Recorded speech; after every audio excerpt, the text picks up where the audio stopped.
I just want to talk to you a little bit about how many sets you should perform in order to get a muscle to grow. I've done a video on this before, but another variable to factor in this principle is how advanced are you in training. And when you get stronger, okay, when you're lifting 500 or 600 or 700 pounds as opposed to 50 or 100 pounds, that heavier weight is much harder on your overall system. So it's very much possible that you will notice as you progress that you might not need as much sets in order to get the same amount of results and in order to be able to recover. Now this will vary as you go about your training process, but what you want to do is constantly listen to your body, listen to the stimulus, and see what it is telling you. So if you're getting injured, if you're getting chronic joint soreness, you know, there's a few things you need to adjust. Possibly you need to adjust your technique. Possibly your range of motion is too extreme or too off kilter or messed up in some way. Perhaps you have tight muscles or muscle knots, whatever it might be that needs to be adjusted. The other thing is you might be lifting too heavy too often or doing too much volume, too many sets. And each person will have different needs at different stages of the game. So most people, they push the limits as far as they can until something snaps and then they say, okay, now I'll back off. And unfortunately, experience is king.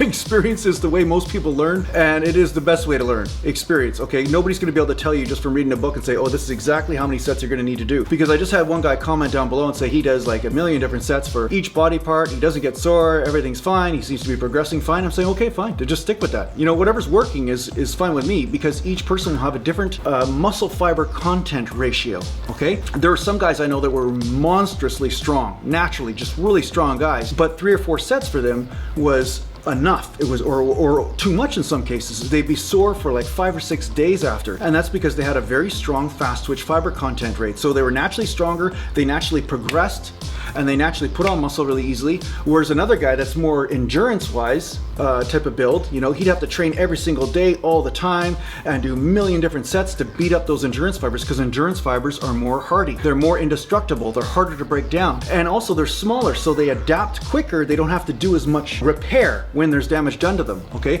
Where the fast twitch fibers, they're thicker around, they grow faster, but when you do tear them down, it takes longer to repair them. So it depends on the type of fibers you have, depends on your genetics. This will depend on how many sets you need to do. If you need to do a lot of sets, that's okay. You just have to basically pay attention to what you are doing and what your body is telling you, and then make adjustments accordingly. I knew one guy that had to eat 10,000 calories a day and train every single day, all the time, his whole body workouts constantly, and that was the only way he could gain, is constantly eating and constantly training. And if he missed, you know, 3 or 4 days or didn't eat enough, that was it. He'd shrink down a bit. Whereas I know other guys, like I said, they would train 1 day and that would be enough. To train 2 days a week, that'd be enough. So it depends on you. The question is, how much training is enough? That's the question you got to ask yourself. How much training is enough for you to cause your body to adapt? Because remember, working out is just a tool. Lifting weights is just a tool. It's a tool to cause your body to adapt. It isn't something you're supposed to get caught in a cycle in, like a rat on a wheel or a hamster on a wheel, okay? It's something that you're supposed to do just to create the stimulus so that the body adapts, okay? So what's efficient for you will be different than the next person. A few signs that you're overdoing it are extreme muscle soreness, where you just don't recover for weeks on end in some cases, you know. Another sign is that your joints are hurting more than your muscles. Another one is you're walking around in a constantly flu symptom type state. You're definitely overtraining then. You know, if you're constantly like feeling like you got a headache and you're just off and your mood is just dumping down right to the ground, then you're on the borderline of overtraining. And some people believe that that border is really the borderline you're supposed to navigate. You're supposed to always be there in order to get results. And again, for some people that is the case. Again, you're gonna have to kind of go by the seat of your pants on this one. But ultimately, like I said, it's all about listening. Training is about listening. It's about listening to the variables, listening to what your body's telling you, listening to what's happening, and then watching and observing.